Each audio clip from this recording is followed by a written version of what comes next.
काय तुमचं नाव? तुम्ही भाजप माझं कार्यालयात नाव होता? श्री अण्णा भंडारी आहे. तुम्ही भाजप कार्यालयात होता आता, हो, तिथे साहेब. उमेदवारी मिळाली नाही, तुम्ही गोंधळ पण केला. नक्की सर, मी माझा गोंधळ नाही केला सर.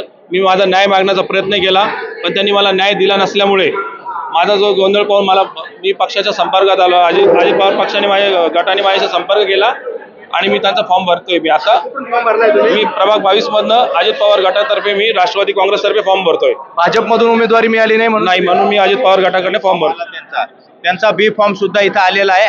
आदरणीय अजितदादा पवार साहेब व मराठवाड्याचे लोकप्रिय आमदार सतीश भाऊ चव्हाण व शहराचे आमचे अध्यक्ष अभिजित भैया देशमुख यांनी कार्यकर्त्याची खरी तळमळ बघितली. एका तासात उमेदवारी दिली. हो, एका तासात आता जस्ट त्यांना फोन करून घेतला. त्यांची शुभेच्छा. वेळ आहे, तुम्हाला वेळ होतोय.